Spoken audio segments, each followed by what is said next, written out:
Good morning. Today I'm going to talk about finishing and finishes. And man, I'm just going to try to give you some 101 on this. This is not an easy topic, it's very complex. There's lots of opinions out there on the internet, and there's lots and lots of products. So it's really easy to get your head spinning on some of this. So I'm going to kind of start at the top, just going to kind of go through some basics and try to give you some information on this. You might have to watch this video more than once to help sink it in. But first I want you to know there's products called wood conditioner and sanding sealer. So a lot of people tell you that's the first product they're going to put on the wood. Really, finishing starts with the lumber itself, like doing a really good job sanding, try to sand with the grain. You're trying to get all the glue spots off. When you go to put a finish on, if you have any defects, it's really going to amplify them. A lot of people think it's going to hide them. Nope, it actually amplifies them. Even with painting, if you have some dents in the wood or saw marks, painting won't even cover some of that stuff up. So really, taking your time with sanding is going to make a huge difference on finishing. Following the grit sequence, starting with a lower grit, finishing with a higher grit. Usually you don't have to sand past like 220. Depending on what kind of wood it is, but you're really working on that. If you concentrate on that, then when you get to the finishing is really going to go a lot better. I get a lot of people that want to rush to the sanding and then they get to the finishing and it really isn't going to look, it's not going to make it look any better. So anyway, you got your wood conditioners. Basically what those are designed for is to help the stain penetrate evenly. So for example, pine is a wood that does not absorb stain evenly. In some spots it will absorb really good, in other spots it will just kind of sit on top. So it's really uneven. If you look at a piece of pine that's been stained, there'll be dark spots, light spots. Some people don't, that doesn't even bother some people. Sometimes it's a little blotchy, sometimes that doesn't bother people at all. But one way to help that out is use a wood conditioner. So you just spread the wood conditioner out on the wood and it tries to help even all that out a little bit. It will seal some of the spots where it has it tends to soak in the stain more. So wood conditioner and sanding sealer are very similar products. I don't use a lot of pine, and if I do, I'm usually painting it. So I don't use a wood conditioner hardly at all. You could also use it on poplar. There is a couple hardwoods that tend not to stain very evenly, like cherry, and I don't stain cherry. It's beautiful without stain. But there is some other woods that, you might have a little luck with wood conditioner. Wood like oak, I don't think you're really going to see a lot of difference with wood conditioner because it's so porous. The sanding sealer maybe a little bit. Sanding sealer is a little bit thicker than wood conditioner. But I don't even use either of those products. They just take a long time to put on, and I don't really think the results outweigh, the time involved. So the only time I'd use a wood conditioner would probably be on a pine if I was trying to stain it, and I noticed the blotchy look was really not desirable in that location. So then we kind of have our stains, right? So there's a whole market of just stains. There's lots of different kinds. I'm going to show you two different kinds here. I have these are penetrating stains, so they're really thin. You have to make sure you stir the can really good because they will separate. So at the bottom of the can, they'll be like this sludge. You have to mix that in, or the color isn't going to work out. So when I stain, I brush it on with either a foam brush or a rag.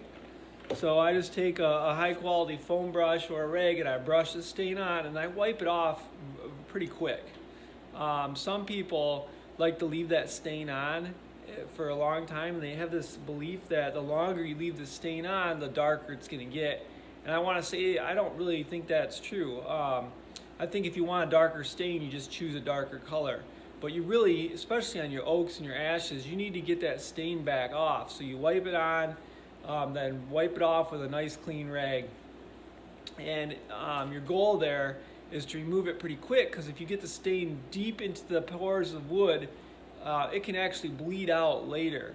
And that can be kind of a terrifying thing. Your project, like a day later, you stand it up vertical, and then you come back an hour later, and there's actually some, like, it's almost like bled out. So I'm really careful when I'm using stain, because I want to make sure that I'm hitting all the areas, but I'm trying not to oversaturate anything.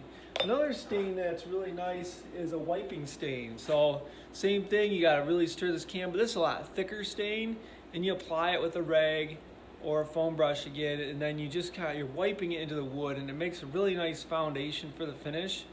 And this is probably my favorite kind, some type of wiping stain. And this one was a custom variety that was mixed from Repco Light. But you know, I don't do a lot of mixing stains. I haven't had a lot of good luck with that. I pretty much just leave it alone, whatever the manufacturer developed, or if it's a custom batch, I let the professionals do the mixing. I have mixed a little bit in the past.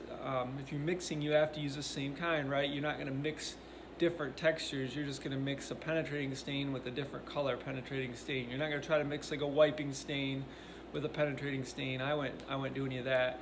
And I usually don't thin the stains either. You could put mineral spirits in there and thin them, but that's something I usually don't do. If I want a lighter stain, I'll just pick a lighter stain color. So whenever I stain a project, I wipe it all down, then I come back hours later and wipe it again, and then hours later and wipe it again. I just keep wiping off that excess stain, especially if it's a porous wood, because like I said, it tends to bleed out.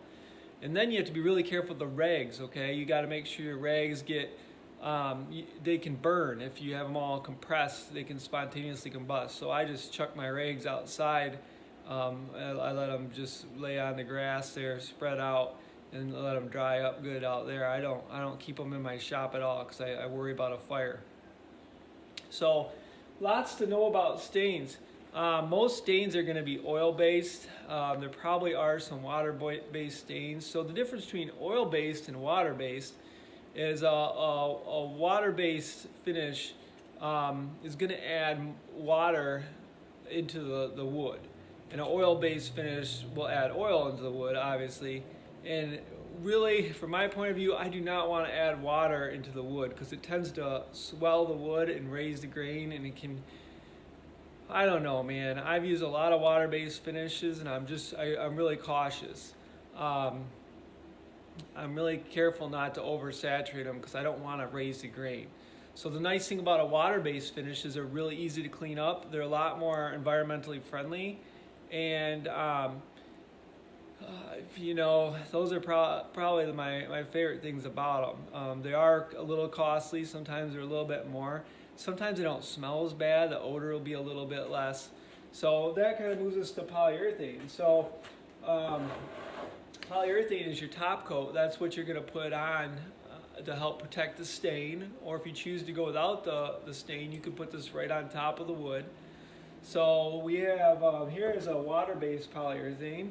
So this is just one, they make a lot of different style water-based. This is supposedly they're counting on one coat here. And so it's a really thick finish, and it tends to show the brush marks a lot. A lot of times when I see people put a finish on, I'll see a lot of brush marks because they actually brush across the grain. You want to brush with the grain so the brush marks dissolve into the wood grain.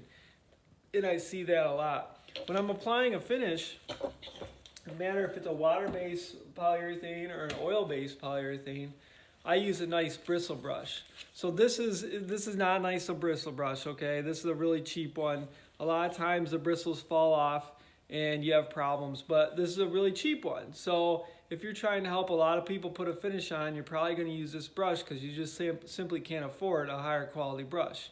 And if someone leaves this laying on the table and it hardens up, oh, you just threw away $1 brush. Not or less, not as big of a deal.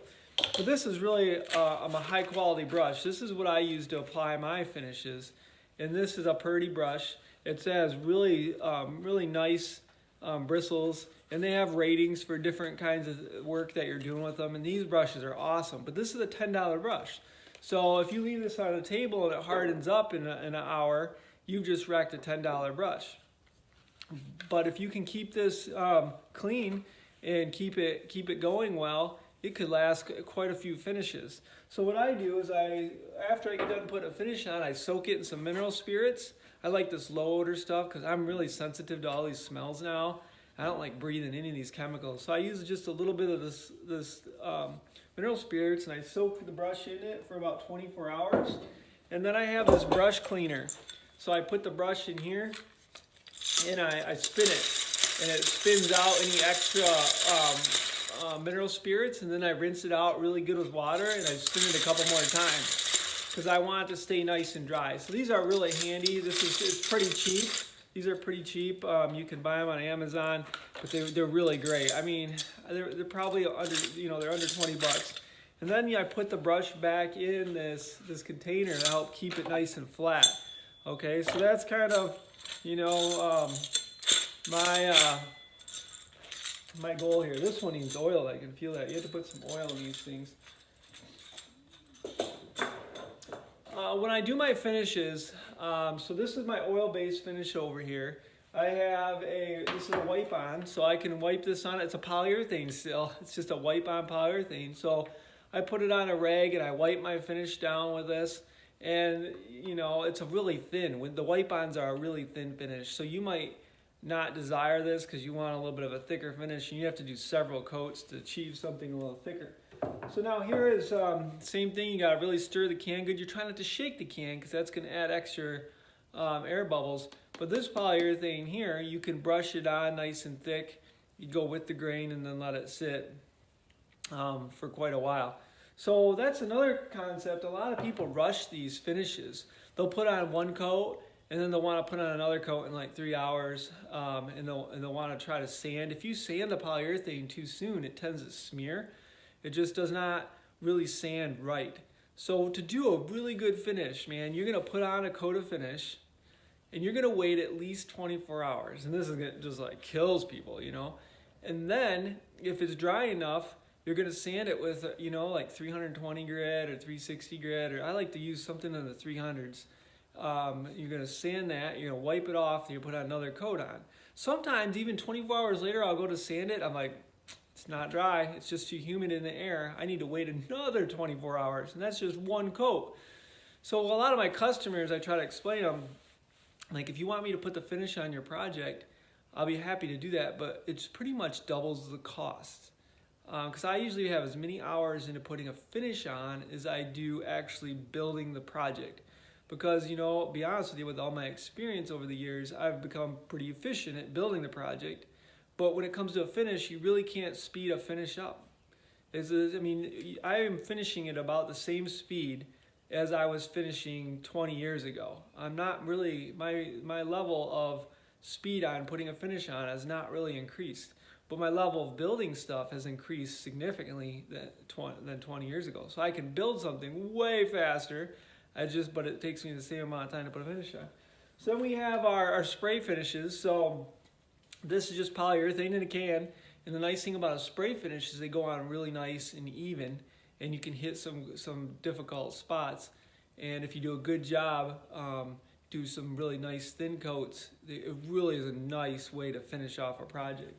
So here's what I do. This is my favorite system right now, and I know it's not the best system. Okay, I don't have a nice finishing booth set up to spray finish, because really a really nice way to do this, if you're doing this professional, would be to do a lacquer finish with a really nice contained booth. You spray everything, and then you can sand. Lacquer is a much harder finish. It cures fast. You can sand it, put another coat on. But lacquer has a lot of hazards. It's really expensive. I mean, you really can't be breathing that stuff at all. And you really have to have a nice dust-free environment that's really closed in. So I'm still stuck in the Stone Age with finishing, and I've grown accustomed to it, and I do like it. And I think my system is pretty good. And I think my finished product can be really good when I take my time and do a good job. So what I do is I brush on a coat of this, and it could be any this is satin. So satin is a really low sheen finish. And then there's semi-gloss. So here is a semi-gloss, and then there's clear gloss, which I don't have that one. And those are just the different sheens.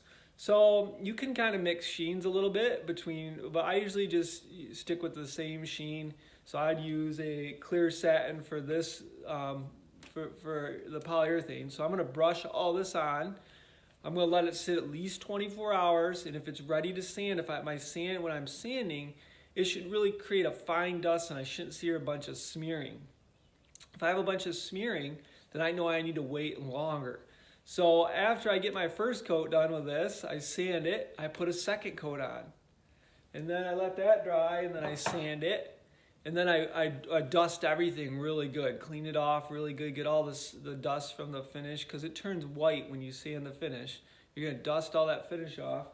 And then I do a coat of spray. So my last coat, after I sand between the first two coats, is I spray it really nice. And I take my time, I do one nice thick coat, and I might hit that twice in like 20 minutes, just go back over some spots. And these spray bottles are actually really nice. I like them a lot. They have a way you can adjust the mist, how it comes out. So right now the pattern's coming out really thick like this, and then I'm gonna keep the can really vertical, and I'm gonna go across. You can turn this little red knob, and you can make the spray pattern go like this. So that way I might go up and down. One thing I've noticed with these cans is you have to hold them really vertical, and you have to shake it a lot, because you have to be really careful not to get it tipping upside down. You're going to get a lot of drips and have a lot of bad spots. So I really like what I'm doing here. So I do 2 coats of this, sand between coats, and then I do a final spray coat, and then at the end I let that sit days, and then I'll lightly hit it with some steel wool and kind of polish it. If I want to dull it back down a little bit, I would put on some finishing wax. So this is another type of, you want to be careful with your dark woods, but I would wipe this on with a steel brush, or steel wool, I'm sorry, wipe it out with steel wool, and then wipe it off with a nice rag, and it creates a really nice soft kind of finished feel to it. But like I said, I wouldn't use it on woods that have been stained or dark woods. So let's say my customer wants a stain. So first I would take and I would use one of my penetrating stains, and then I would put on a polyurethane, and then I would just top it off with my spray polyurethane. So these are all polyurethanes. Now I could use this polyurethane too. Now be careful though, remember, this is gonna add a little water to it, so I might have to do just a little more sanding. So you have to be careful using this on bare wood, because it's really gonna raise the grain more. If I put stain on first, and then I put this on, it's not gonna raise the grain quite as much, because the stain tends to, really seal it in. So that's kind of how that works. This is another type of polyurethane. This is another, I think this one's water-based, and it's just a different brand. So they have all the brands. Not only do they have the styles, but the brands. Now here's an oil finish.